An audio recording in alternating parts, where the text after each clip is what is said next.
Welcome, my friends, to another YouTube version of the BJJ Brick Podcast. I hope you enjoy the show, and if you do, please subscribe to the channel. So here we go. Thank you for listening to the BJJ Brick Podcast. We'll be bringing you Brazilian Jiu-Jitsu and good times. We hope to flatten your Jiu-Jitsu learning curve, help you get the most out of your grappling ability, and meet your goals both on and off the mat. Welcome back, my friends, to episode 210 of the BJJ Brick Podcast. My name is Byron. I'm here with Gary. He's kind of like a Scooby and Shaggy combination. Is that right, Gary? Yep, as long as I'm Scooby. Okay. I didn't know which one you'd want to be, so I'm Shaggy. Yep, Byron Shaggy. He drives a van, and he has trouble passing UA. Oh, man. Hit him hard with that on the Shaggy. But you're addicted to Scooby snacks, and that's like the same thing. But excited this episode. Gary, we've got the guy who tied a black belt around my waist, Monteiro, is on the show this week. Yep, Andre's a great guy, has a really big association, which is going to be great to learn from him today. Yeah, we get into an interesting couple of different topics while we talk, and he hadn't been on, I think, since episode 4. So we waited a little too long to get him back, but that's 100% my fault. As soon as I asked him, he's like, yeah, let's do it. And it's like, man, I should have asked him a long time ago. Yeah, 206 episodes between the last time we had him on. So, yeah, definitely too long. Yeah, and if you go back and listen to the first one, cool, but hopefully the show will have increased in quality as far as our recording skills and editing and just the general banter that Gary and I present, and interviewing skills I hope have gotten better. Yeah, I would really like to go back and listen to one of our earlier episodes, which I haven't done. It'd probably be a good idea to go back and just grade ourselves, see if we've gotten better. I mean, do we got another stripe on our belt? Have we done okay? Are we getting better? Is there stuff we can do better? So, we just need to critique ourselves, Byron. That's not a bad idea. I don't know if going back to episode 4 is probably not the most beneficial look back, but yeah, that's a cool idea. And Gary, thinking about learning about past things, and it kind of brings me to the life lessons segment of the show that we've talked about doing, and we've kind of done for a few weeks now. This weekend, I was going to participate in a 5K, and if you're like a diehard jiu-jitsu person, don't know anything about any other sort of physical activities, a 5K is a 5-kilometer run. For Byron, that is nothing. Byron has completed a marathon. I have, Gary. But a 5K, the goal of the 5K is not to just finish it, though. The goal of the marathon was largely to finish the darn thing. This was to run it and kind of, enjoy it, do my best, and just, have the marathon was for a good charity cause. So that's what I was going to do this weekend. I was part of the biggest team that was in, they had different teams and all that, and my team actually was the biggest team. They got a trophy. And what team was that? It was after my wife's mother, Dr. Carol Johnson, and she's passed away, so like kind of her family and friends all kind of joined up and made a team. And one of the charities that goes to is her foundation that helps kids in school and stuff like that. But so it was a big event, and not big event, not huge, but there was a lot of people there, and we're getting ready, and it's kind of sprinkling, and before the race starts, like lightning starts kicking in, and we're like, okay, well, this is Kansas, and Kansas isn't known for a lot of things, but here in the Midwest, we have some of the most interesting and crazy storms, like thunderstorms, of anywhere in the world. And so our thunderstorms are actually pretty legitimate as far as danger goes. And so they said, hey, we're going to hold off on the race and just everybody hang tight. So we're hanging out, waiting around, and I'm all ready to run. My wife's been training for this event. She wants to place, and she placed the last 2 times she has done this event, so that's pretty impressive. And so we're just chilling, and lightning keeps striking. They say we need to have 30 minutes before or after the lightning strikes before we'll start this race. And so we're all in this little building and kind of huddled around trying to stay out of the rain and trying not to get killed by the lightning. And we wait like an hour and a half goes by. And finally they come on this thing and say, hey, this is not going to happen. There's more storms coming in, and we apologize, but we're going to go ahead and have to cancel the race. So, thanks for showing up. Participate. We have a lot of little activities that are inside. They were feeding, they had like a breakfast for everybody and that sort of thing. And, sorry that we're not going to do the race. And it was pretty disappointing. But, especially being part of like a team that was there. I didn't show up to try to get prize money or anything like that. It's half a social event, and half of it is about running the 5K. So, everyone's a little bit bummed and disappointed, but really, after the first minute or two of like, okay, we're not doing this, everyone kind of just changed modes and started to appreciate the event for what it was. Now it's a social gathering. We still raise money for a good cause, several good causes, and so we just started hanging out, socializing, talking, and having a good time amongst the people that were there. And it kind of reminds me of jiu-jitsu. Sometimes you go to a tournament and maybe your division's empty. Maybe you get beaten the first 30 seconds. Single elimination, you're done. That's not really what you want to do. That's not what you set out to do. I didn't set out to spend my 5K in a building that was sheltered from the rain. You didn't set out to have one match that was very short, or anything that's a disappointing performance. But you can make much more out of this experience by trying to experience the day or the weekend as a whole, especially if you're there with your team. Like, okay, yeah, you may be done. Is your team done? Is it, even if your team's done, go out together and have a dinner, or just the social, the camaraderie that builds in this. You can go meet some people. Maybe there's a few jiu-jitsu celebrities running around to talk to. Make more of it than just the 5-minute match or 30-second match or 10-minute match that you get. Make it about the experience of the entire tournament, not just the match. And I guarantee you, no matter what happens, you'll have a better time if you experience the entire tournament instead of just experiencing the match. Yeah, definitely. Well said, Byron. No matter what happens, you can always make something out of it. And, I was talking to Byron before the show went on air, and Byron was telling me about it. And one of the things Byron said that they did afterwards is Byron wears around a Fitbit all the time, so he knows how many calories he burned and everything. Okay.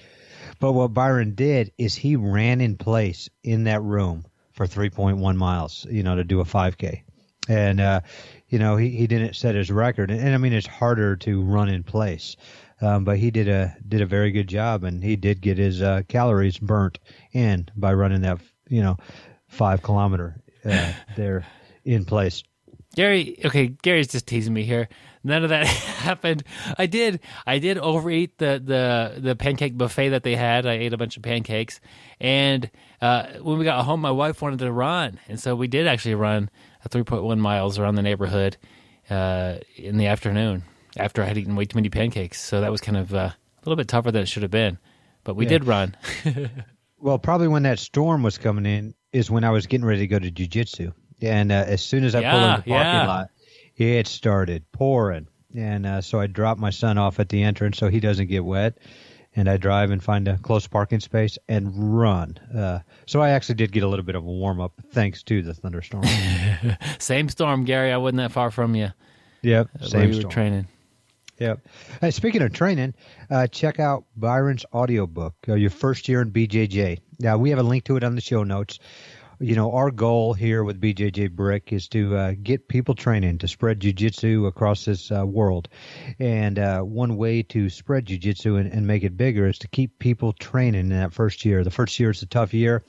So Byron created this audiobook to get you through your first year. Yeah, like I said, we have a link to it on the show notes. It's only $11.99. The proceeds go to keep this brick floating. So definitely check it out.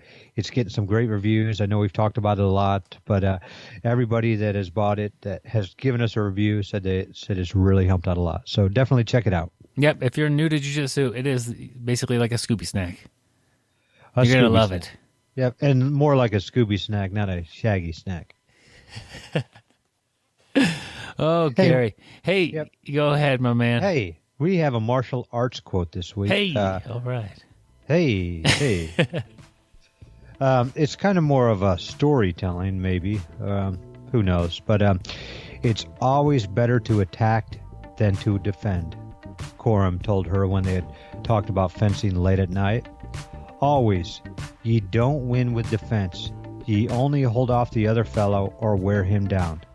attack and have done with it.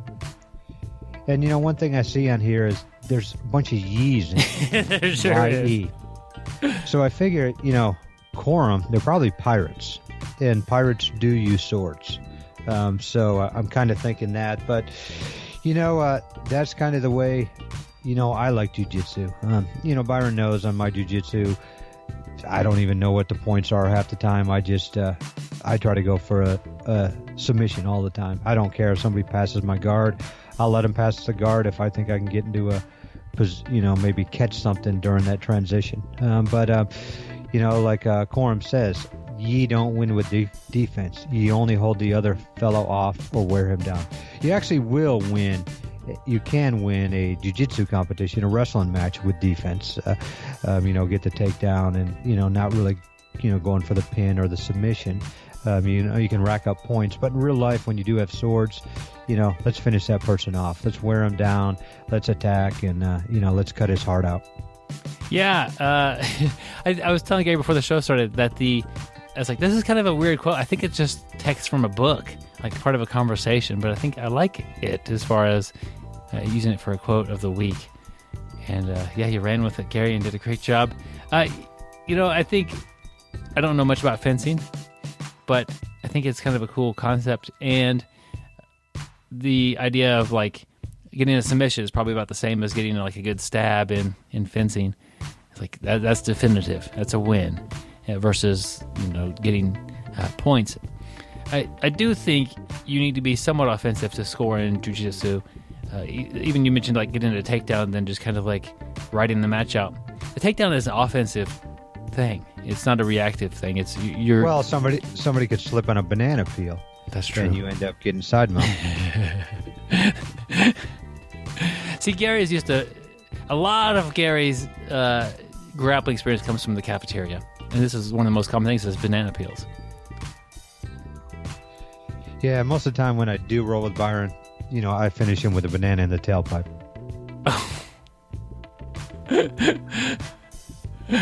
That needs to be the name of a submission. I guess it already just became one. I'm gonna leave that one alone there. I just like the idea that it's better to be attacking than to be defending. You're gonna win by attacking and finishing that way. And I think even if you're just attacking with a sweep or attacking with passing the guard, it takes you 5 minutes to pass the guard. You pass it, and there's nothing but like just effort to do that, and then the match is over. You were constantly moving and attacking. If you're defensive, you're letting them kind of open up their game, and you're having to walk through that. By attacking, you're controlling kind of the format of the match and what's happening next. Put them on the back end of making them react. I always hate that guy who just, chains off submission after submission after submission. If I don't get my submissions off first and my opponent gets that submission attempt off first, I could end up playing defense the whole time and never get into my game. And I'm always, 2 or 3 steps behind defending, trying to get to a better position before I can start working offense. So, I do agree with, coming out there and attacking, trying to put an end to the match. Yeah, that's a cool concept, Gary. And next week we have another quote about fencing as well. So I think I kind of stumbled into kind of a cool area of quotes. We've used some judo quotes, wrestling quotes, jiu-jitsu quotes, of course, and stuff from MMA world, but fencing, that's an untapped area. So we have to tap that area out next. Yeah, finding there cool you quotes. go. We're tapping out the area. But hey, you notice how Byron threw in tap for jiu-jitsu, or for fencing. He's turning it into jiu-jitsu. I'm going to give it a try. Yep. Hey, Byron, let's get on with our interview with Andre. He is the most interesting grappler in the world. He does the berimbolo while passing your guard. He is known for a lightning-fast gi choke that he only does in no gi. His triangle choke has 4 sides. One of his cauliflower ears was eaten by a vegetarian. I don't always listen to podcasts, but when I do, I prefer the BJJ Brick podcast. Stay sweaty, my friends.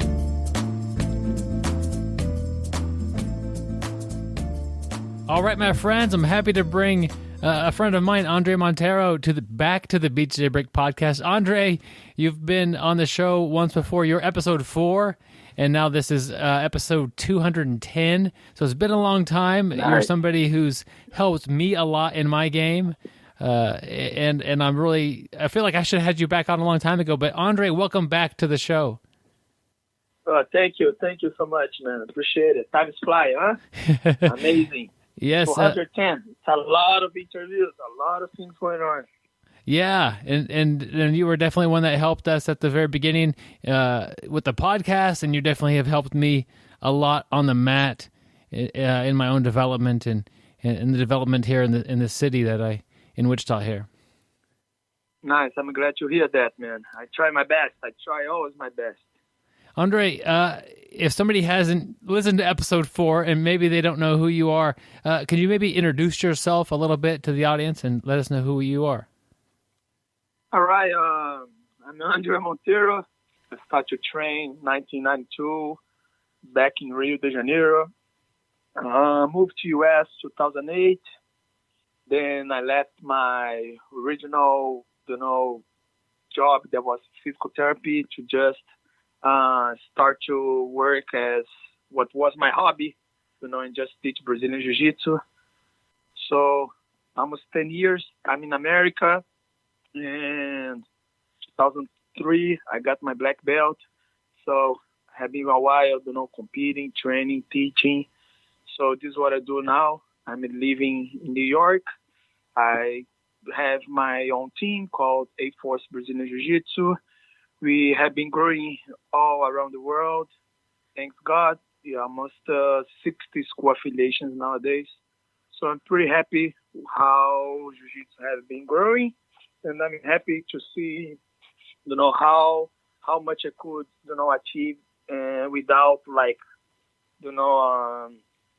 have this set and having this in mind, just like by the time and doing, what I do, try to do my best and, practice Jiu-Jitsu, with happiness. Wow, you're up to 60 affiliate schools, is that right? Is that what you said? Yeah, almost there. Almost. I just did the update. Yeah, it's crazy because I go to Europe all the time, and I go to countries that never had someone, black belt teaching Brazilian Jiu-Jitsu there. So all the time that I go to these countries, to the cities, even new people are coming from other cities to see for the first time.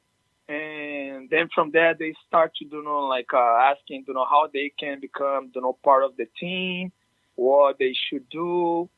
So we have, some setups for those new schools that would like to be with us. We have it's like a black belt manager of each area, and they taking care of these schools for until we have approval. Then they become, part of our team. So we have been growing, with all East Europe, Ukraine, Russia, South Russia, so many places, man. It's becomes insane actually, but it's fine. I like to travel a lot, and I like to spread, Jiu-Jitsu where, do not have that much. So I'm happy to see a lot of guys that converting, from other martial arts to become, Jiu-Jitsu practitioners too as well. So this is how we are doing now. Do you see a lot of that where a school was something else and now they want to do jiu-jitsu, or is it just a group of people who want to train jiu-jitsu and they haven't really had anything before that?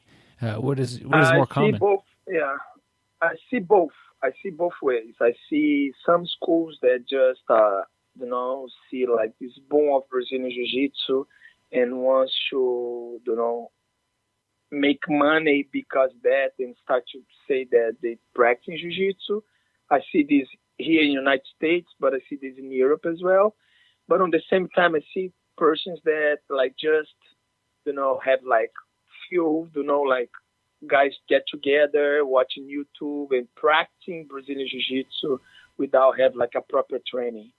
And I see too, like some schools that just like try to do the transition and just stop with what they are doing and become just like a, like full-time Brazilian Jiu-Jitsu schools too.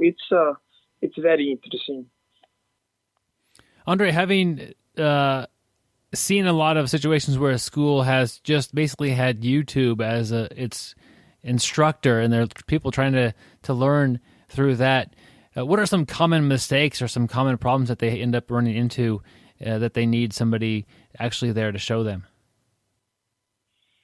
I believe the first mistake, it's when you are a beginner, you don't know what is the beginning of, the sport.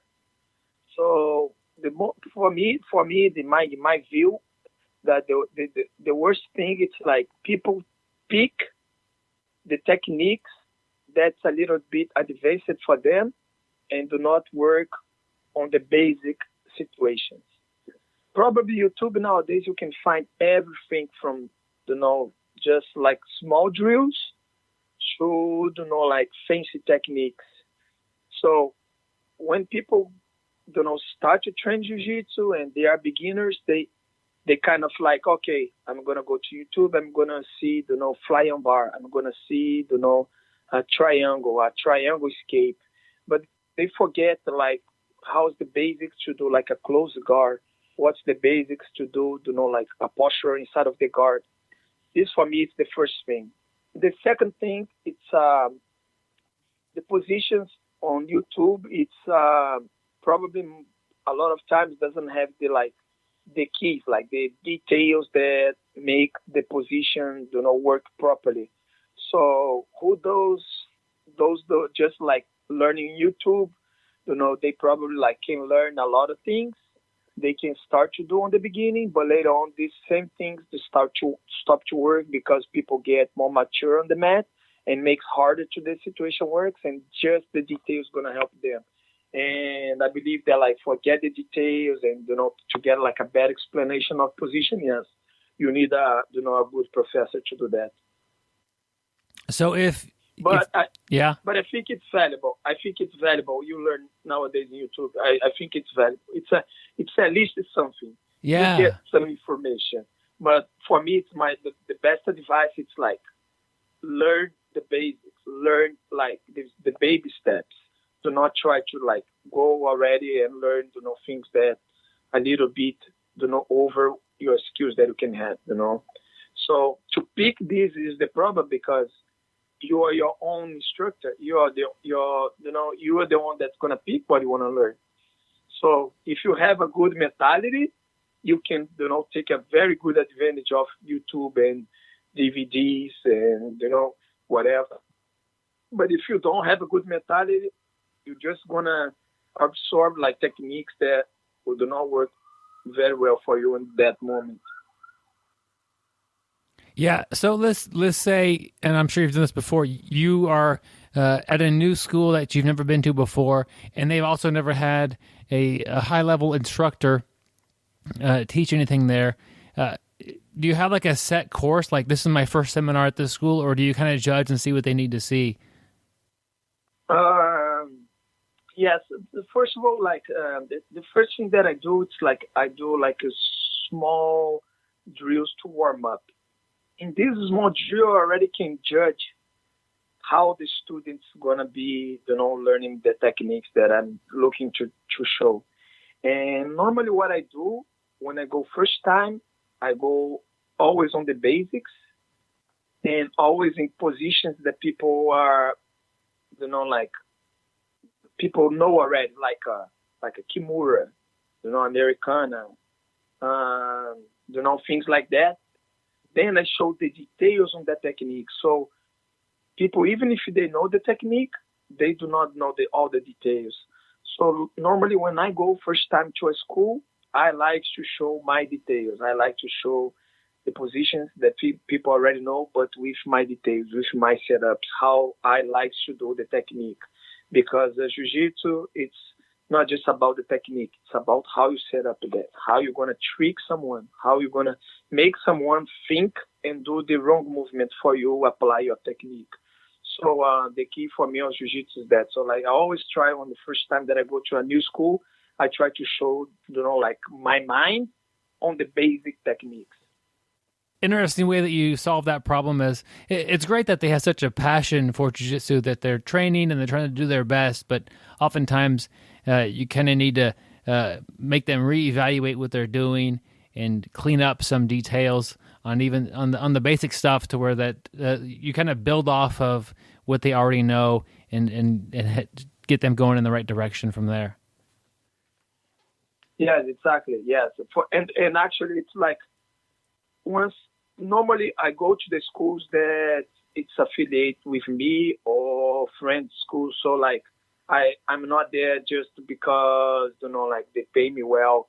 I'm there, because I believe, like I want to make them get better, So I try my best to like, make them, even if they know, like try to go on like the direction that I think is right. Brazilian Jiu-Jitsu, everybody has one way to go. Nobody's like the right way, So like everybody have many ways to go. So I try to apply the way that I think it's right, and I do that for the place that I go to teach seminars. Well, that's I think why I always enjoy your seminars when you're here in Wichita. Thank you, my friend. Thank you. I'm glad to hear that. I like to to hear feedback of people because I become like, I would say that people in Brazilian Jiu-Jitsu, some become like very good professors inside of a school, or they become very good athletes on the tournaments. I believe that like I try to be a good athlete, but for sure like I'm trying to become a very good like seminar teacher. I try to make the seminar always like a very good way for people learn. Do not get like as much information as possible. Even if they know me just in one day, and it doesn't have any connections with me, because it's so easy. People like their own professor. Of course, they're there every day. They have connections. But my goal is like when I teach seminars, it's people that never saw me, likes me right away, the way that I present jiu-jitsu, the way that I present myself, the way that I talk. So I try to become a very good in teaching seminars. And I don't know, I lost my count how many seminars. I have no idea nowadays. I forgot. I just come back from another trip, I was 14 days teaching 11 seminars with Gregor Gracie. We went to like 7 different countries, 11 different cities. Was like just insane. We just do not stop, So I don't know, maybe this year I taught over like 50 seminars. Just this year. Yeah. Wow. I'm getting more and more interested in this idea of becoming, how you're becoming good at teaching seminars.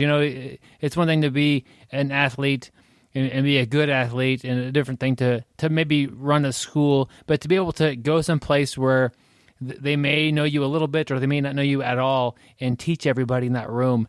That's an interesting concept. Do you have any... what have you learned as far as teaching seminars that has been of value to you as far as giving the best one that you possibly can? It's so funny because I did something backwards. I have almost 60, affiliations. I just opened the headquarters, like my gym, 2 years ago. Before that, I never had A-Force gym. I used to, work in other places gym.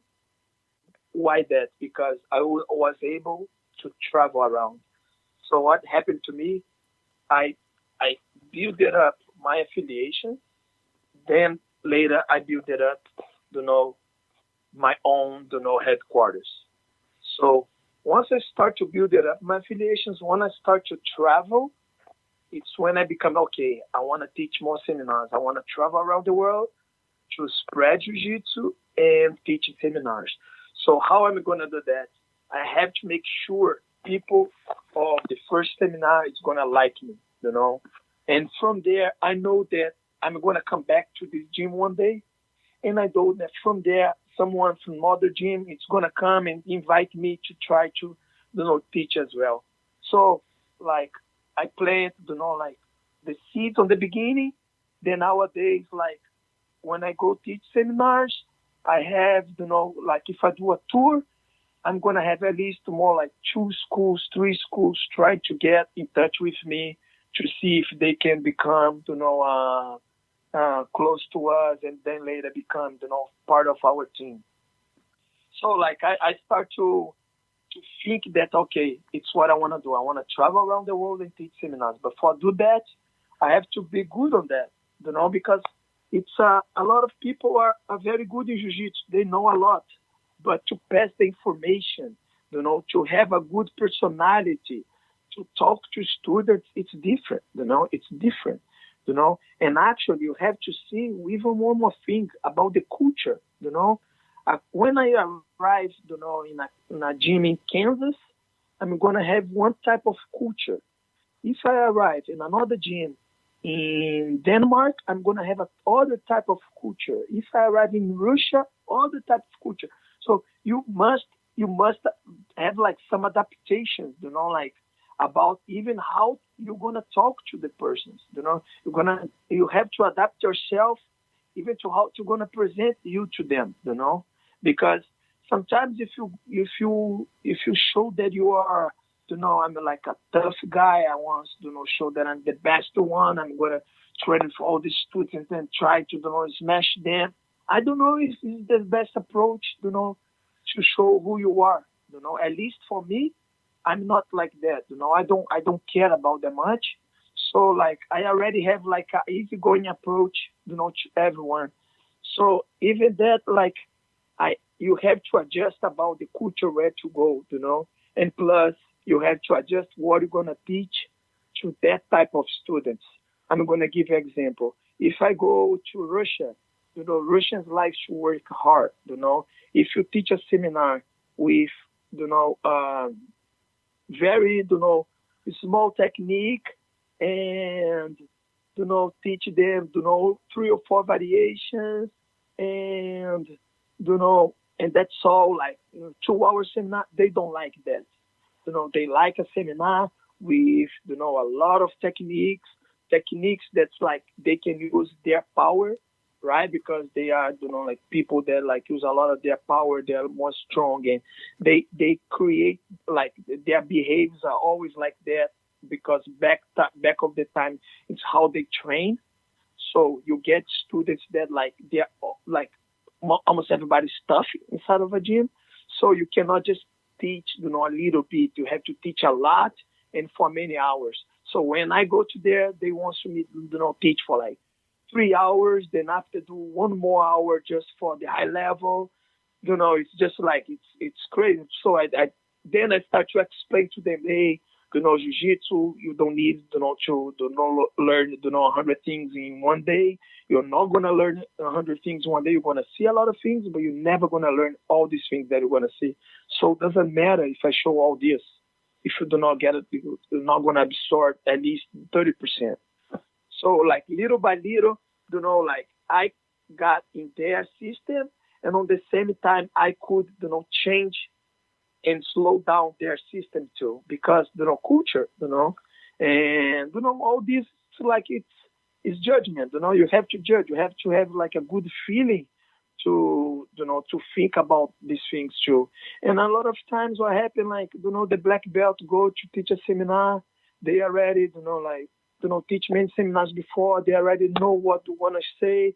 They already know what going to show, and don't worry about how the other one's thinking, So it's how I, try to, see a little bit different than, the others about how to become like a better teacher, for like pass what I want, the seminars. Is there a amount of time that you don't want to be away from your headquarters gym? It was easier probably when you didn't have that to just stay and travel and tour and teach. But do you want to be back home and make sure everything is going good there? Or is there, you said you were gone for, I think it was 2 weeks. Is that a normal amount of time for you to be gone, and then you stay home for a little while, then you go travel again? One time I stayed 2 months, then a half away, teaching seminars in Europe all around. Nowadays, I cannot stay more than 2 weeks. No, first of all, I don't want to leave my students, I don't want to leave my students for so long. But on the same time, I believe that's good. My students have a different view, a different approach of jiu-jitsu. So I don't mind to have other persons teaching, my gym, the other instructors teaching the headquarters, not a problem.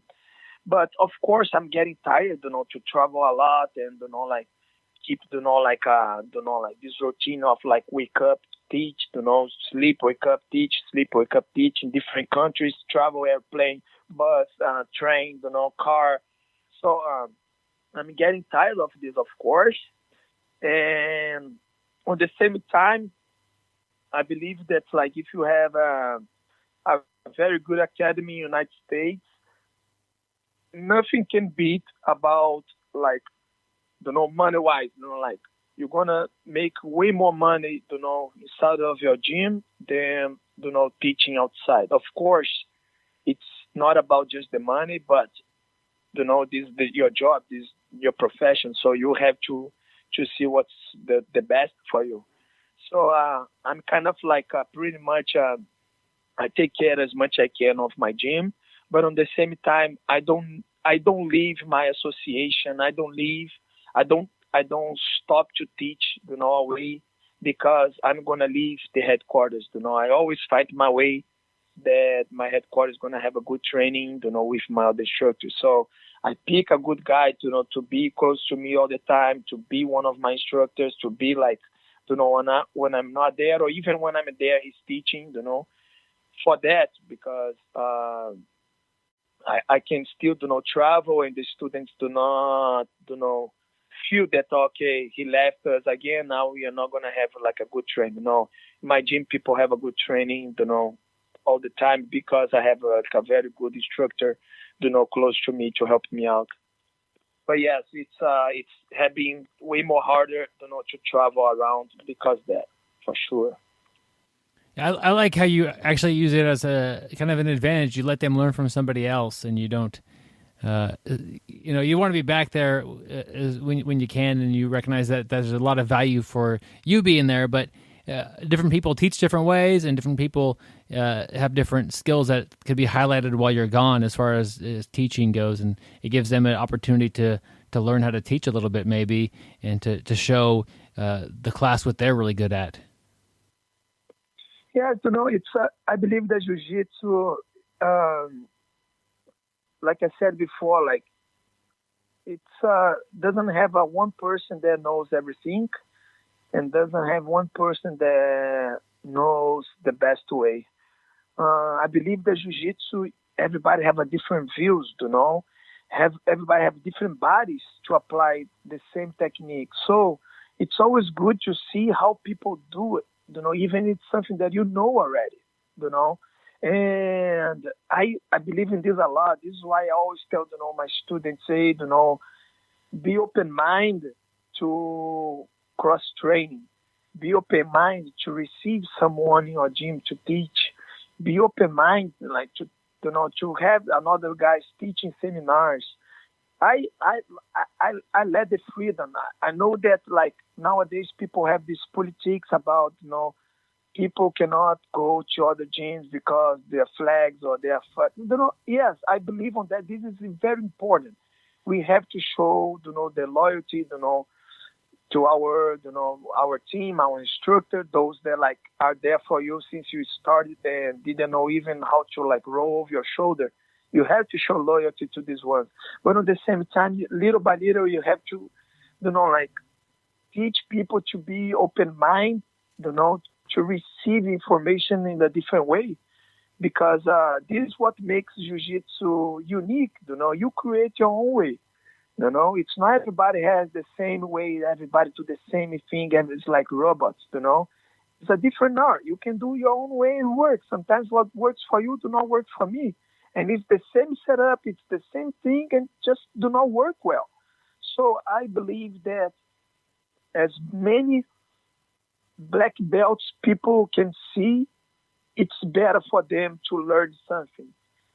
But on the same time, make sure you have your own instructor. Make sure you have your own, team. Do not keeping jumping teams just because, okay, I'm going to move my team because I don't learn here nothing anymore. It's not about that.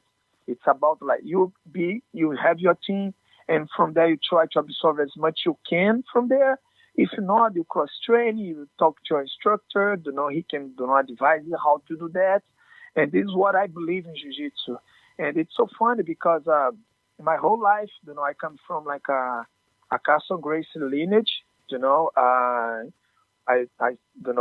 learned jiu-jitsu in Brazil back in the days, and after, I moved to US almost 10 years ago, and I'm going to be honest with you, I learned a lot of probably the jiu-jitsu that I do nowadays, a lot of things that I do, it's because I started to train at the Renzo Gracie Academy, and together with, my friends there, they help me a lot. I like to play, half guard.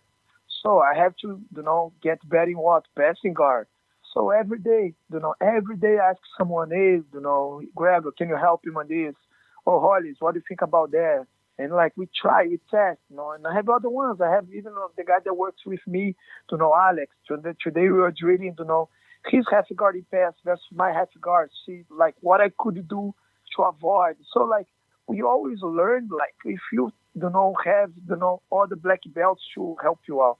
So people that close their mind and just be, the instructor that close their mind and just, do not let anybody get in, do not let anybody get out, this student, his students, it's going to be, with a game, very, unique, So I don't want a unique game to my students. I want everybody to have a different style, So this is why I believe that, you should see other views. This is why I invite a lot of people to come to my gym.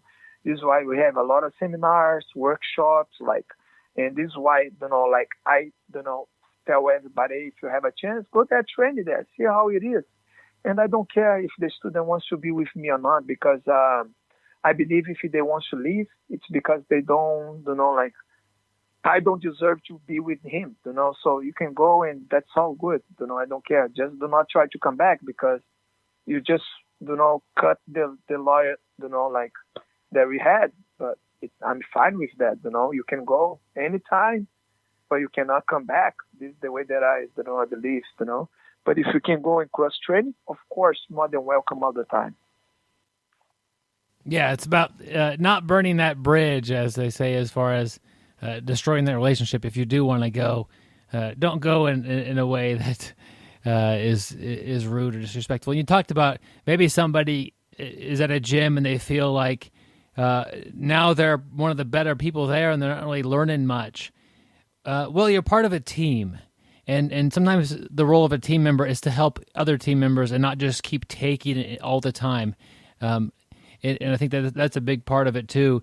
It's not just what can the team do for you. Also, you have to contribute to that team. Exactly. Totally agree with you. It's but I believe that people don't think like that very easy. People always think in themselves first. Yeah. Probably everybody thinks like themselves first. Okay, no problem. But when you become part of something, you have to change it. You have to see that, you are part of something. Something opened their doors for you to become part of.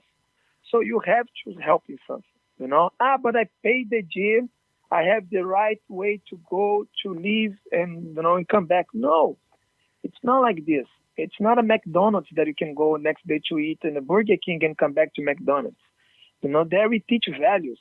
You're not selling, a product only. We teach values. We teach, like manners. We teach, other things that it's not it's not the technique, So a lot of times, people have to see that they are part of a team and they should,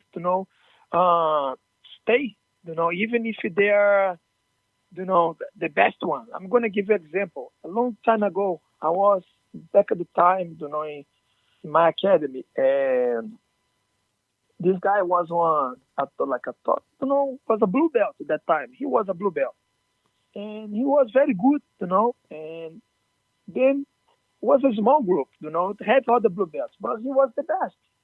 And he come and say, I'm leaving because, I'm the best.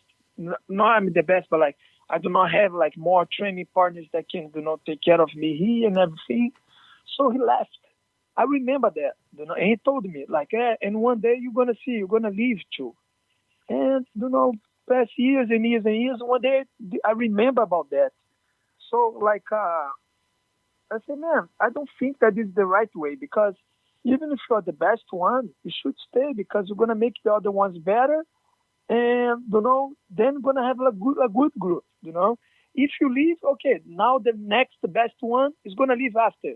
Now the other next best one is going to, so you're never going to maintain something to like grow together and have like a good, training for you. So like, it's, I see this many places, I see this a lot, but this is what I reminded for like many years ago, probably like 20 years ago, even more.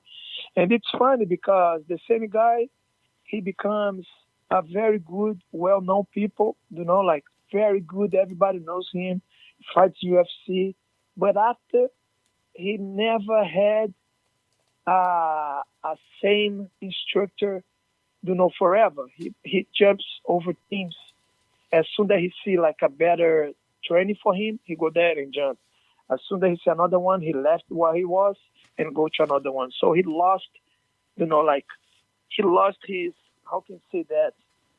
Like his mirror, something that he can look at, and he can just look for himself, and he's lost.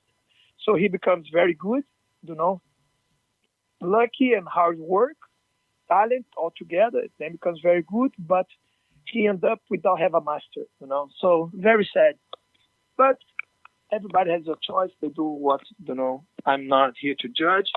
And I believe that like everybody can do whatever they want. It's just like the way that I think it's, if you leave, okay, if you have your reasons to leave, good. But it's going to be very hard to have your reasons to come back, and I wouldn't be, okay, it's fine, Trying to look at this at maybe just as a bigger example, I guess. If somebody is training in a very small town, and like we were talking earlier, they really don't have much instruction coming in, and they're using a lot of YouTube things to try to get better. And they have a big goal. They want to, win a major jiu-jitsu title or something like that. That they need to really work hard and really train for this. Some people may say, okay, yeah, you probably need to move to one of the big jiu-jitsu hubs in New York or Southern California and train there. And that's how you're going to get their best chance at that.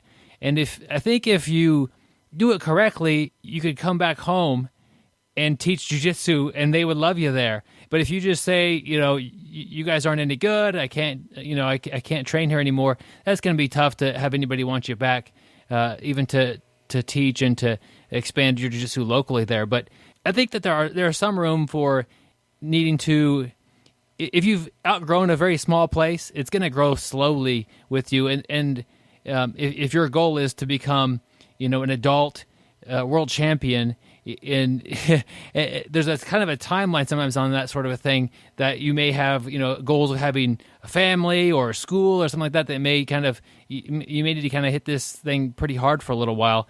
And sometimes personal goals kind of get in the way maybe of that, being able to stay at one place a long time. But it is better for the team, really benefits a lot. And taking it like the other way, let's say you're a purple belt and you show up to class, you expected like a lot of hard rolls, a lot of brown and black belts were there, and you show up and it's all white belts. it's not the time to be upset. It's the time to give these white belts the best class that they could have had, because you're going to help them out today. I think there's kind of two ways to look at that sometimes. Yeah, no, I agree with that. But, everybody has a goal, everybody has a dream, and I respect that. But you talk about two things. First one, about the guy that lives in a small town and wants to become a world champion adult division. So the guy, it's already like, a young adult, probably 18 years old. So he has the right, he has the thinking that and the possibilities to travel. Mine, if he's 18, I don't know, it's very hard. Yeah. So this guy, to be honest with you, he's never going to be a world champion, adult division. It's too late for him. Adult division world champion is the kid that's training, like 10 years old. Yeah. And the 10 years old kids, sorry, they are playing around the jiu-jitsu. They are going to jiu-jitsu. They can train in the small cities. It's not a problem at all, It's not a problem at all. So I believe that this guy that leaves and say, I need a better training because I need to become a world champion adult division.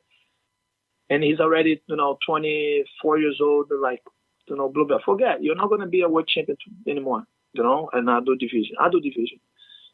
It's how I see things. People train a lot. People train since they're young now. Like you see the blue belts nowadays were champions, the purple belts, like they have been trained for years already, California, you're going to see most of them in California. Why that? Because in California is where I started Brazilian Jiu-Jitsu in America, So my first point was that. My second point is like, okay, the guy's a purple belt and have a bunch of white belts there. So, man, I always tell my students, don't put yourself too higher to compete, to fight, to train versus the lower belts. Put yourself a little bit better, because you're going to help them like grow faster. If you put yourself like so far away, the white belt's going to get smashed, the lower belt's going to get too smashed all the time and they're not going to grow. So you're going to have, you're going to take more time to have a better training partners for you. So go down a little bit, help them, build them up, then you're going to be okay, Second thing for this purple belt, cross-training, Doesn't matter what. If you want to be very good in jiu-jitsu, if you want to you can cross-train, you can travel 1 hour. You have a lot of, guys, I see here, people, travel like 2 hours, 3 hours traffic, to go and train, in another gym, to do cross-training. You see like George Beckham from like Monteiro, sleep on the car, to train here, back at the days, nowadays the guy is George St. Pierre. So like you can find a way, to cross train. You can find a way to get better, train all the martial arts, train judo, go competition judo, train wrestling, do all the competitions in wrestling. This is gonna make you get better too, Do not just thinking, because you have just white belts in your gym, you cannot get better. Yes, it's complicated. It's way better if you have a lot of purple belts that can help you out. Yes, it's the way, but travel around, teach seminars, try to get, more involved. But, it's so easy. People sometimes are very cheap with themselves, People they want to get better and they don't want to pay the price to get better. People do not want to pay to go to a seminar, very cool seminar from like a good guy that teach, like nice stuff. They don't want to, spend money on like a small tournament because it's going to have just one fight. But even that, it's one fight. Go there, talk to them, the guy with the tournament, support the tournament, this tournament one day is going to be bigger, People are very cheap about like training, a lot of people like training YouTube in the garage for do not pay, like a monthly fee in an academy that has just like a purple belt teaching, or maybe a blue belt teaching if they're in small towns. All right, but it's a blue belt there, plus you, that's like a blue belt or purple belt. It's become a little team, and start from there, like it's was not easy when I moved to US. Then it was just like, my students to train, But on the same time, I was there competing, I was there trying my best, placing, like the big tournaments, as a black belt, so like, I don't believe that you need to go so far away nowadays to have at least like a okay training for you, Every small city has a Brazilian Jiu-Jitsu school. If it's not the city close by, if it's not like a 1 or 2 hours away, so get 2 times a week, go there, train, come back home. That's all, man. It's if you want to be good, you can. Don't just do not be cheap with yourself, And how much of having success on the mat, like competitions wise, is training hard or the techniques versus having a good game plan for your opponents? It's so funny. I used to train way more. I used to be like a lot of more in shape to compete. This year, I'm doing 25 years, of training Brazilian Jiu-Jitsu. So I decided to compete, a lot of the tournaments. But on the same time, like I'm busy, I'm traveling, I'm not that motivated to train hard like I used to it. Plus, I'm aging, like my body's not the same as before to take it because, first of all, I don't take supplements. I just drink coffee as like I'm a pre-workout and go train, So it's so funny because I train less, but my mindset is very good. I go there and do my best with what I want to do, the way that I want to do. So, like, I believe that you can train as hard as you want. If you do not have, like, a good mindset, you are out, Just need one person with a good mindset to take you from the tournaments. Just one fight, you can lose, that's all. So, this year, I compete, like... until right now, maybe 8 tournaments, and of these 8 tournaments, I believe I placed, like I was European champion this year, I won the New York Open, what else? I lost in the finals of the World's Masters this year, what else? I won Boston Open, what else I compete? A few tournaments, probably like I compete like 8 or 9 tournaments this year, and all the tournaments I placed for sure in all them. And just one that I didn't place was the Pan Am that I lost on the first round for like a not good fight, but it's okay, it happens. Bad decisions, bad referee, this all bad, but it's the way. But besides that, I have good results. Probably one of the best of my year, but at the same time, I didn't compete. I didn't train that much, so I believe that my mind is very good to compete. I go there, compete, relax, know my game, know what to do, and I'm good with that. But of course, I believe that trains it's very important. But if you do not have a good mindset, you're out. How has your game changed over the past several years? Man, to be honest with you, my game changed the last, 2 years because I used to do just like a half guard, and I used to not submit a lot of people on the tournaments, not at the gym, at the tournaments. But these last few years, man, I have been playing much more top. Actually, some of the fights I don't even pull half guard. I fight, to be on top all the time. The way that I can test my pass, the way that I can, keep pushing to see how I'm doing, So, yes, nowadays I can, pass guard much better than before. And I can stabilize, very good, way more the positions that I used to do it. So, and open up to, for a lot of more submissions because I'm more...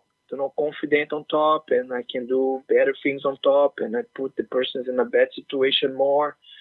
So it's I become more. I submit more people nowadays.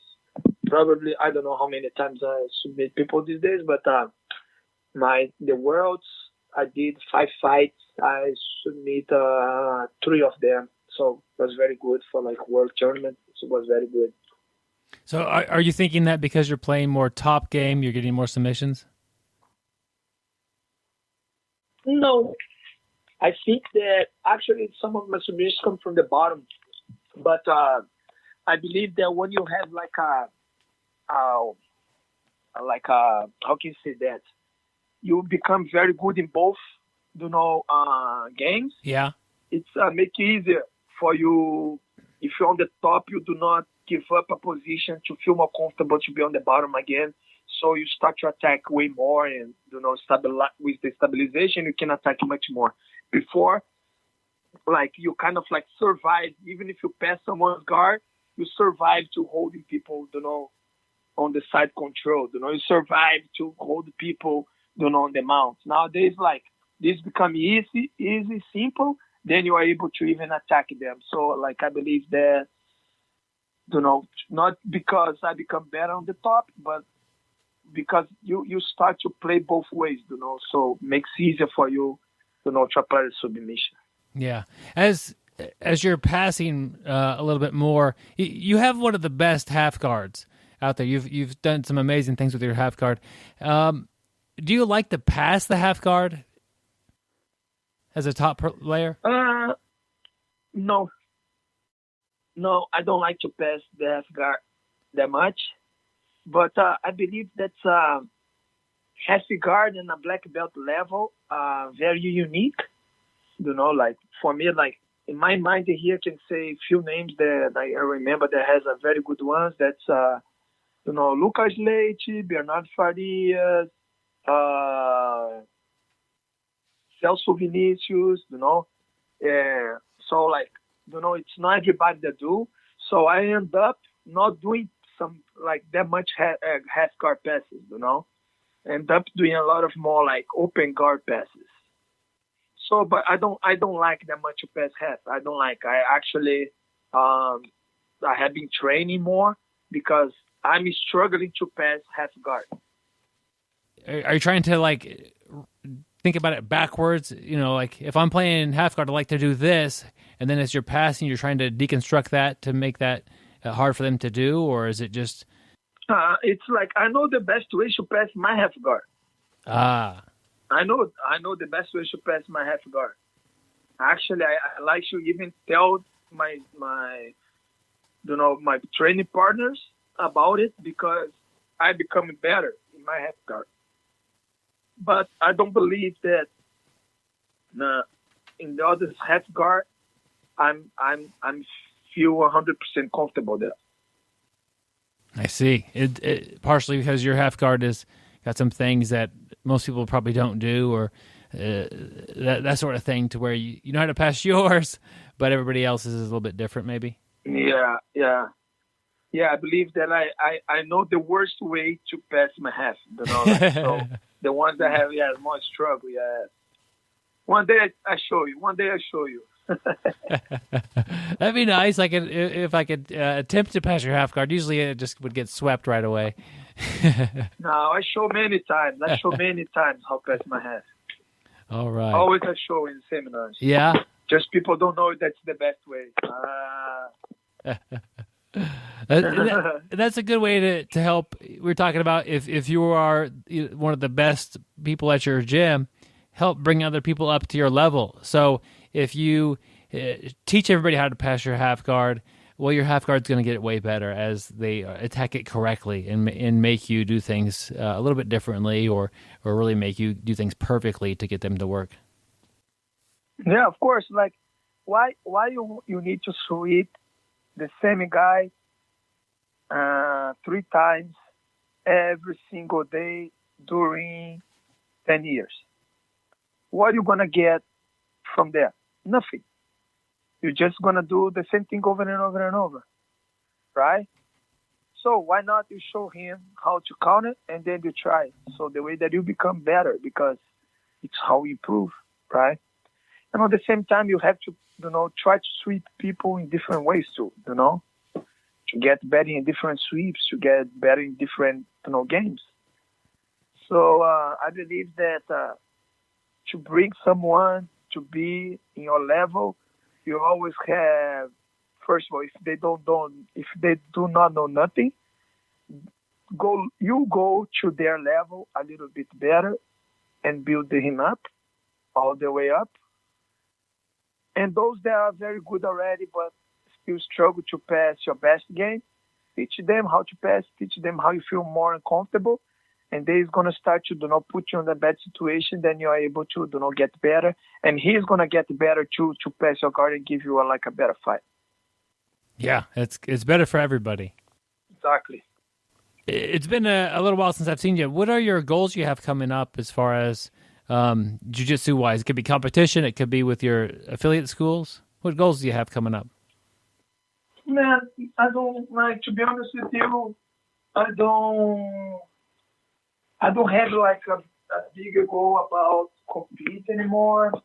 I just like to do, and I'm still doing very consistent, and I still get the results that I'm very happy with that, so I'm happy the way that it is. Of course, I always can get better. I believe next year I'm going to try to compete, again the Worlds and go 1 week below, so I'm going to try to, cut it to life better, and try to be there on, the top again. The last time that I competed like feather was Europeans 2014, that I lost in the semifinals, double division. So I'm gonna try, last shot in the double division. Till it's 36 years old, try to still fight there and see what's gonna happen. So my goal is for, just compete again and see how it's gonna be. But I don't have like a big dream, to be a world champion, a do division, and nothing like that. About my association, my team, I just, if you have one, if you have three, if you have 100, it doesn't matter. Because a lot of times, like, you have 100, but 50 of them do not help you in nothing, do not collaborate with nothing, do not support you in nothing, do not support each other. They are doing by themselves. My goal for my affiliation is having good people around, have a good black belt, have a good system. The students that it's a part of the team are happy to be, the team. The instructors that have their own gym are happy to be teaching Brazilian Jiu-Jitsu, are happy to see the business, give them money, give them living, This is what makes me happy about my association. To have good people around and to see, that the association is very good. They are happy, the instructors are happy, they are living from there, and, like I do, because a lot of times people, look at me and say, oh man, my dream is have your life, travel around, teach jiu-jitsu, compete, have this life. But, it's, I don't want this life just for me, I want this for all my black belts. Why not, Why I have to be teaching, all the time, doing a tour in Europe, every year, 3-4 times, a year. Why have to be me? No, it can be my black belts, So, like, my goal to my association is see, everybody succeed and be happy, to be, part of, what, we do. And my goal for my business is, of course, have like a very stable academy, try to, have a good amount of students, make money of that, the way that I don't need to travel to anywhere to make my money, the way that I can have a comfortable life with like a easy schedule, I'm open my second location, just last week. So my goal right now is like, I have 6 students. My goal is until the end of the year have around 20, 25, and until the next year have 100 students. So this is my goals. You'll reach those with the way that you train and teach. It'll be it's always fun to watch you as you progress and are getting out there. Have a couple questions from Frank. I asked our Facebook group if they had anything they wanted me to ask, and Frank wanted to know if you like to watch competitive jiu-jitsu, and if you do, are there any people that are like up and coming, maybe a little bit less known, that you'd like to watch? I'm not like a jiu-jitsu follower, like I don't know, I don't follow with all these promotions that people do, like super fights and flow grappling, and I signed flow grappling to watch the Worlds, and I end up never watching nothing else there. So yeah, like one of these days, my friend, you're gonna watch this event? Can I watch, your login? So of course you can watch. So like I'm not like a big follower of this who's coming, who's not, and everything. Normally the Worlds, I go to the Worlds, I see these guys or that guys, and I don't know like who is not famous already and are upcoming to be like a good athlete. All those that have a little bit chance to do something one day in the future, everybody knows already. It's Cobrinha's son. The other one, it's Nicky Ryan. That's like the young kid that from my gym here that went to Abu Dhabi. Like he's 16 years old. He's going to be very good. He told us that he's going to start to train in gi and compete in gi. So this is going to be very nice. He has a very good chance to do good. So you have like the Tyson, the guy from Unit. But it's guys that everybody knows already. Who is like a very jiu-jitsu, orientated and go to, watch everything. They know much more than me. I run so many things together. My life is so busy because jiu-jitsu, I avoided to have more jiu-jitsu, so I avoided to be on the internet, to watch this or to watch that, even like to watch a technique, For me to have like sometimes the students want to show me their fights, then I watch it, But I'm not I don't follow that much jiu-jitsu on the internet. I don't have idea at all.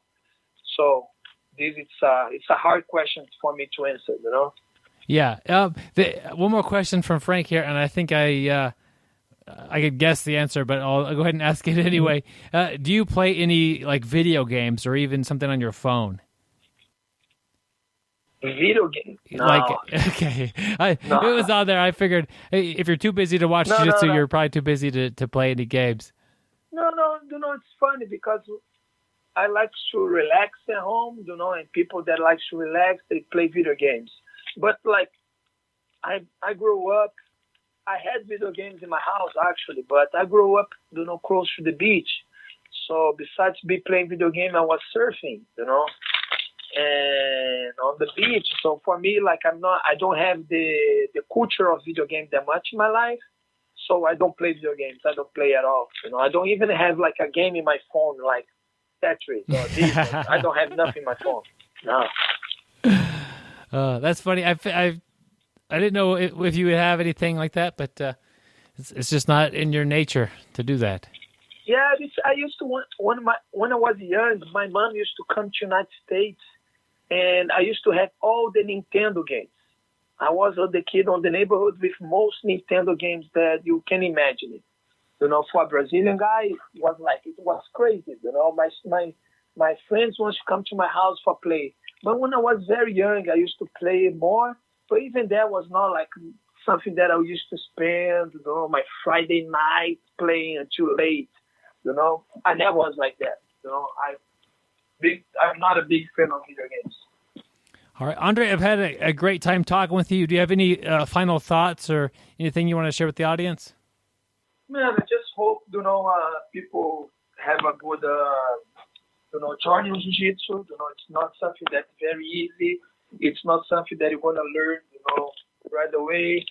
Frustration, pain, injuries, bad experience, But I believe that it's a great sport to be involved, I believe that's a great way for you to be healthy, a great way for you to have your social, a great way for you to, have friends, do stuff outside, have something to do, a great way for you to leave your home, a great way for you don't even think, problems, So for those that, already listen here, probably they are doing jiu-jitsu for a long time. I wish all you guys good luck.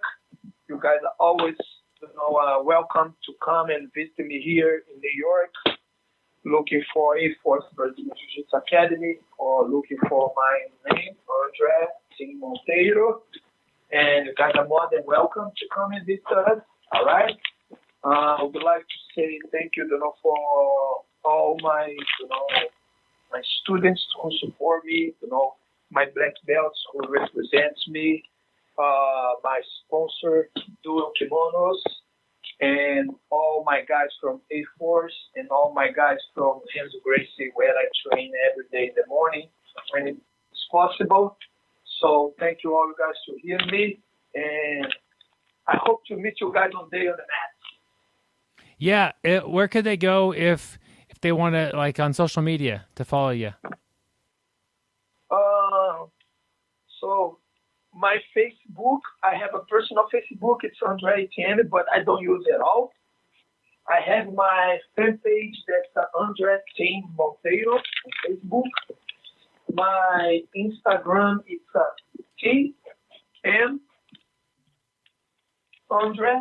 So Team Monteiro Andre, TM Andre, and that's all right. I don't need more social media than that. Okay. Facebook and Instagram.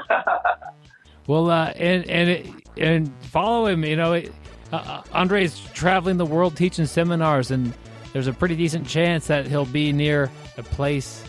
He'll be at a place near you, and I definitely recommend it. If Andre's teaching a seminar and you could go, you should go to that seminar, and you'll learn a lot, and you'll have a good time at the same time. Well, thank you, man. Appreciate it. Yeah, I appreciate you. It. All right, my friend. I appreciate you being on here with me today. All right, man. Good luck to everything. Let's go keep training, and I hope to see you guys soon. Man, I want to thank Andre Monteiro for jumping on the show with me and getting kind of back with us with the back on the podcast. It's been too long. I shouldn't. It's cool that I see him a couple times a year, but I really should interview him more often than once every about 4 years. So expect him back, and I learned a lot, and I kind of learned a little bit about some of his perspectives on things, and that's cool to see, I guess, where he stands and to see kind of his feelings about certain things, and some things I didn't know. I think you probably kind of heard it in my voice as I'm trying to figure out where he stands about, like, yeah, he's free to let you go somewhere. Like if you're training with him and you want to go, hey, actually I want to go train over here. That's cool. He's not gonna get upset with you. That's cool. But generally speaking, it sounds like he doesn't really want to like have a revolving door to where he's like, yeah, you can go, but you're not coming back. And you know what? People might get upset about that, but really, it's a business. So it's the same way. Like, you could train wherever you want as long as they want you there. If you're a big jerk, like, people could say, no, you can't train here. And that's something that I didn't know that he kind of felt that way, and that's fine. But he doesn't. I think I kind of like, personally, the more the open door philosophy is. My old instructor John used to say, hey, if they want to go, you can't stop them. That's fine. Just let them know the door's open if they want to come back. And that's kind of where I would fit more on that range. But everybody has their own way, and know that it is painful to instructors to see students leave. And so maybe they're just like not wanting, and maybe he's had personal experiences where somebody has like hopped around and it's like, man, I'm kind of getting drug into this too much. So I don't know. I thought that was interesting where he's doing that. We don't need to always agree on everything that is on the podcast. Not that I majorly disagree with him.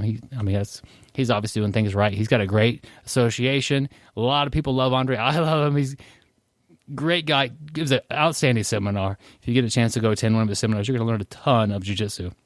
And Yep. And everywhere he goes, people just say, yeah, he's so good at jiu-jitsu and he's so nice. So that's what you get when you get Andre. That's the first thing I always think about him, is he is so nice. And I think that's why first of all, his association is doing so well. But, he's just legitimately one of the nice people I've ever seen. We basically, even though I don't go to Fox Fitness where you train, that's under Andre there, he always shows me, everything, never holds anything back, and has taught me a lot, and definitely helped my game. Yeah, he's got a some people are better than others. I'm definitely not good at this, but he's got like a million techniques in his head, and he's good at them. And so if you have any question about some little detail, he has the answer. And usually I need to like point you, okay, go talk to Gary about this, or hey, go talk to Miles about this thing, because I don't do that. I don't know what to do. But he seems to know a lot of answers to a lot of different questions, so that's pretty neat. Yeah, that is funny, like you said, that somebody asked me a question on something and I may not know it, and I always, point to the person who does it, go see that. But you were right, Andre, it seems like does know about everything, where you can, pick his brain about any position, any move, any sequence you're at. He'll definitely be able to give you a hand. But he'll be the same way though, and he'll be the first to say, I don't know everything. I'm still learning jiu-jitsu. And so I think that's really cool. And that's why he's gotten to know so much. Gary, let's learn a little bit more here with the article of the week. We got an article from grapplers.com. That's grapplers with a Z. So Grapplers. We'll put that on the show notes if you want to find the website there. The article is titled, Saying I Do to the Right BJJ School. It's time to get married here. It is a big deal. So, granted, some of our listeners right now are interested in jiu-jitsu but have not started. And this article addresses some of the things that you're going to have to think about when you're trying to pick that school. Granted, I'm assuming you have a choice. You might be in a town that has one place to go train. There you go. That's your school. But most places have a couple of options for you, and it's important to pick out the right school. So on the list, he's got some steps. Step 1 is pay a visit. And that is something that you basically have to do this. And you really owe it to yourself, if there's more than one school, to pay a visit to the schools, not just to go to one and say, okay, that wasn't good. I think I'll do this. It doesn't hurt anybody's feelings to come in and say, hey, I'm gonna check out your gym and see what you guys do, and then not sign up right then and there and say, well, I've got a little bit more thinking to do, or make some considerations before I sign any contracts or commit to this, and then go check out the other gym. That's perfectly normal. And most people that come in and where I'm training, and they say, hey, I'm checking it out and just see what it's like. I say, cool, have you checked out any other gyms? And usually they say yes, and that's a smart decision. And it's not the time to talk poorly about other gyms. No, those are great gyms. I'm sure you'll learn a lot of great jiu-jitsu there. I'm glad you came by and checked us out today. And that's all you can do. Like if you're shopping for something and you're kind of comparing two different things, you like them both, and you go in and one salesperson is rude about the other company, that's kind of a turn off on everything. So it's, I guess, not just from the perspective of the person looking at the school, as a person at that school, there's no point in talking bad about the gym across town or across the street or whatever. Oh, yeah, you should check them out. That might be a better match for you. I don't know. But, I'm glad you're checking us out today. And it does make sense to pay a visit to any school that is kind of in the range that you're looking for. I like the part where they say, don't tell anyone you plan to watch the practice session. Just show up. And that way, they can't. You'll actually see what a regular class is like. I thought that was a good tip. Step 2, who is the coach? And basically what the guys and girls at Grapplers are talking about is, research the owner, research the instructors. Sometimes the owner is not actually the teacher or doesn't teach all the classes. Check out, the instructors of the classes you're probably going to take. There's probably a schedule posted online. Check it out and see who the instructors are.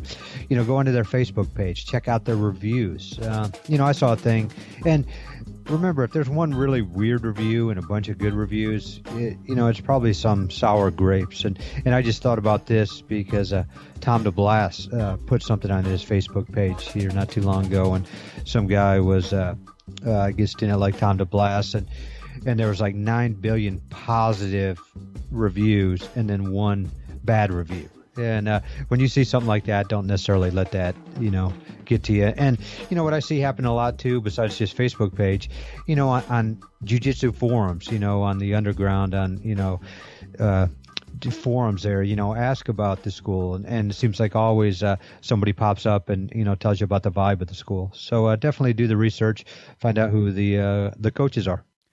Yeah, the next step on the list here is the core. Is what he's saying. He's calling it, like, find out what the school is about. And you're going to do that by kind of looking at the first two things, like showing up and watching, looking at the coach and talking to them a little bit. Hopefully you get to talk to the coach. Maybe they're that busy and you talk to an assistant or something like that. You just kind of getting a feel for what is this school about? Is this a school that's doing self-defense? Is this a competition school? Is this kind of a hobbyist place where people are getting together after work and training hard, but none of them or most of them don't really want to compete? They're just having a good time. What is like the overall core, the vibe, the goals of this school? I mean, imagine like your first time ever thinking about trying jiu-jitsu and you walk into a 100% straight competition jiu-jitsu school with a bunch of studs in it that are going out there and winning big tournaments and stuff like that. Like, this is an intense place, you know? Like, these people are serious athletes, and most of them don't have any side jobs or nothing. They're just jiu-jitsuing all the time. That's a different experience than if you go into a place kind of like that I'm more familiar with. Go in there, pretty lighthearted. Everybody's joking and having a good time. And, you know, we train hard, but we're not rolling for 3 hours straight either. It's kind of a blend, I guess. And there's definitely people that compete well out of the gyms where I like to train, but it's not a competition place. And you might be looking for something that's a little more self-defense oriented as well. And if that's not a thing that they're wanting to teach, 100% competition, then that may not be the right place for you at this time. Step 4, location and schedule. And we talked about earlier looking up the schedule just to see who the instructor is. But, you know, if you got to take into account traffic, you got to take into time your work schedule, your wife's work schedule, what your kids got going on. So location will be very important, especially in a bigger city where Byron's talking about if it's the only school in town, you don't have any choice. But, you know, a lot of the bigger cities, are you willing to commit to a 40-minute commute? You know, does the schedule work for you? Can you only train in the morning and the school doesn't have class in the morning? Can you, is a lunchtime schedule better for you? Does a class have, a lunchtime schedule? So, do your kids have practices after school that you need to pick them up? So you definitely need to check out the schedule and location. Is it going to work out for your, for your busy schedule? And so definitely check that out and, make sure it works. Make sure it works with your schedule. Yeah, these are all important factors. I think one that is not mentioned here that it goes worth saying. If you're considering a school, you could switch schools later on, but that's a little bit of a painful process. It's much better to be the person checking the school out and really do your research and pick the school that's going to be right for you. If you end up signing up or starting a school, and the instructor's kind of a jerk, and you didn't realize that, then you have to have like the process of kind of like breaking up with that relationship and going to a different place. If you could realize this early on while you haven't actually signed up yet, not a big deal. And neither one of them are big deals. You can do them at school, no problem. But it's much easier to do this beforehand, before you've actually gone there. If you walk in to a place just to watch and observe and you leave, if you walk back in there 6 months later, probably nobody will even recognize you. Probably 3 months later. I mean, unless something is easy to remember about you, but not a big deal. But if you train there for 4 or 5 months or a year and decided that this isn't really fitting your vibe and you're not liking the school anymore, they're going to remember you, which isn't the worst thing ever, but you're going to have to say, hey, guys, I'm going to move and I'm going to train somewhere else.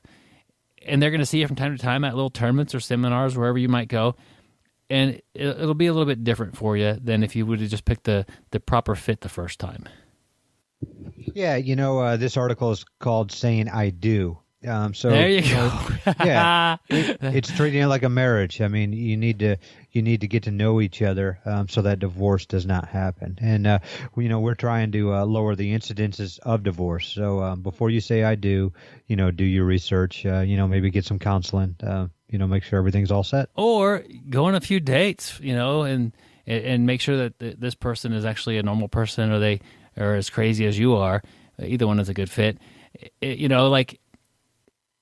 It's not a bad thing to have, looking off the mat, to have kind of seen what's out there a little bit, and then when you find somebody that is a good match, it's a good match. It's not necessarily like the first time you're experiencing a relationship, oh, this is great. Well, maybe it's actually not great. and you just don't recognize it. So walking into one jiu-jitsu school and signing up right away is kind of like marrying the first date, the person that you have. I like the I do analogy, Gary. That's pretty fun. Yeah, but for individuals like me who normally don't attract anybody, a lot of times the first person definitely works. You got to trick that person into saying I do as quick as you can. Yep, or you can be like me and use the Bill Cosby method. Too soon, Gary. Leaving it in. Speaking of too soon, what is never too soon is to check out our Patreon page. We have a link to it on the show notes. Patreon is a website for content producers. And, basically what it does is, gets a little bit of money to us for, each and every show we do. Keeps, as Byron says, the brick afloat. It costs us a little bit of money to put on this show. We put on a show each and every week for 210 straight weeks. Pretty impressive. But we couldn't do that without the help of our Patreon group. And, if you do join Patreon, we'll send you out a gi patch, BJJ Brick gi patch, BJJ sticker, and part of the private Facebook group. And, with that Facebook group, when Byron's getting ready to interview somebody, he will, make a post, hey, do you have any questions, to ask? It's kind of like you get to be an associate producer of the BJJ Bricks show. So definitely check it out, and to everybody who's supported us, not just with Patreon, but, all over by listening to us, but Patreon especially, a big thank you to all of our Patreon supporters. Yeah, it really means a lot to us. And you noticed in the interview with Andre, I asked a question from Frank, and he's in that private Facebook group, and there's only one good way to get in there. I guess two good ways: be a close personal friend, or join us on Patreon, and I'll get you in the Facebook group, and you get to ask cool questions if you got them. And they are kind of like that one today with Frank was, asking Andre if he played video games. I would never ask that. I would never even think to ask that. But Frank wanted to know, and Andre answered. So yeah, it's kind of a fun way to change the way the conversation is going too. Yeah, and definitely Byron said the only ways to get in there are be a close personal friend or, join Patreon. Your best bet is to join Patreon. Most people don't like Byron and I in person, so we do not have very many friends. Yep. Gary's never shies away from reminding everybody that. Yeah, I don't play well with others. Hey, we're Scooby and Shaggy. That's all we need, my man. Yeah. We don't need Wilma and Barney and Fred, Thelma, Flintstone, and whoever's in that group. Yeah, yep. The Jetsons. Getting them mixed up here. Yeah. George Jetson. He ruined my life. Anyway,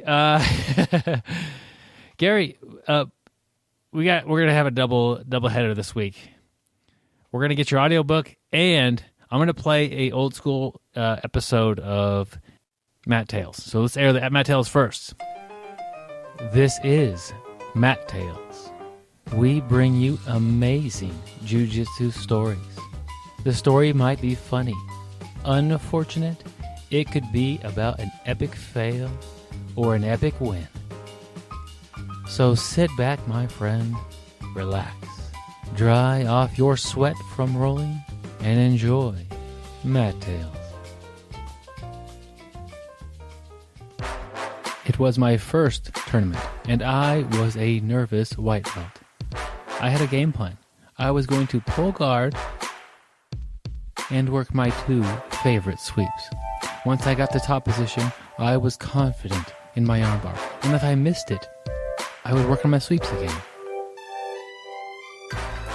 Well, as tournaments go, my coach was busy coaching a teammate of mine when my name was called. I quickly found a friend, a purple belt, to coach me. And this was great news because he actually knew my game plan. I handed him my camera and asked him to record my matches. I was hoping for some cool footage. And if I lost, at least I would be able to go back and see where things went wrong. The match started with me pulling guard. I soon hit a sit-up sweep and landed in mount, and finished fairly quickly. I was even calm enough to hear my friend's voice as he was coaching me. My second match was a back and forth battle. with several wild scrambles. And in the final seconds of the match, I took my friend's technical advice and was able to pass the guard for a 1-point victory. I had made it to the finals. I had surprised myself slightly, but I was excited to compete. I pulled guard, but unfortunately my opponent was able to pass my guard with a very slick pass. I was unable to regain my guard, and I fell victim to a tight gi choke. Well, sometimes you win, and sometimes you learn. When I got home, I was excited to watch my matches and try to gain some insight about my performance. I eagerly played my first match. This was going to be a fun one to watch. Nothing like enjoying my game plan executed in a beautiful fashion. I hit play and watch as I pulled guard. I started to work my sweep. Okay, I was not as smooth as I remember. I guess the camera adds about 10 pounds and maybe takes a few smoothness points away. As I started to hit my sweep, my coach begins to yell advice at me. This was great to hear the advice from the cameraman, but the camera ended up facing the ground. The ground was all I saw for the duration of this match. No amazing footage of my submission or my sweep to share with my friend, family, or girlfriend. No real evidence that this match ended this way at all. Well, I moved on from that terrible video and hit play on my second match. My second match started with the camera already pointed at the mat because my coach was frantically yelling advice to me. It was about 2 minutes of mostly looking at the floor. Then he set the camera down. The camera was not going to be pointed at my match. Instead of my match, I have some wonderful footage of legs of a table. I was unable to find any footage of my last match. Well, every cloud has a silver lining, and I always try to find one. The thing I enjoyed most about my tournament experience was when my coach requested to see my matches because he had missed all of them. I gladly showed him the footage. He was unable to find any flaws in any of my matches because the footage was so poor. And the good news, my friends, the very next week, I received my blue belt. This has been Matt Tales. Some of the names and places may have changed. We may have, in fact, taken some creative liberties with the story. In order to keep Matt Tales going, we need more tales. Tales from listeners like you. Send your Matt Tales to bjjbrick@gmail.com. We look forward to hearing your amazing stories. All right, that was a old school Matt Tales. Now, bonus time here. We get to have a Gary's audiobook. Yeah, I'm very excited for this, Byron. What happens during the audiobook segment of the show, Gary? Basically, Byron tries to put me on the spot, makes up an audiobook that'll never be published, and basically just tries to stump me where, I can't come up with anything. Gary's audiobook this time is called Saying I Don't to the Wrong Jiu-Jitsu School. My journey of 50 schools that were not up to what I was looking for. Gary, man, this sounds like a brutal place to part of your journey as far as all the places you've tried. A lot of places did not work out. I guess most of them, what's going on here? Have you just had a bad string of crazy schools and everyone is not nice and they pick on you for your looks or something, Gary? What's happened? Well, I don't know if it's necessarily for my looks, but the way the story starts is, I lived out in New Jersey, and my mom and myself, we packed up the station wagon and moved out to California. What had happened was my mom was looking for a job, so we put my bike into the station wagon and we moved out to a little apartment complex out in California.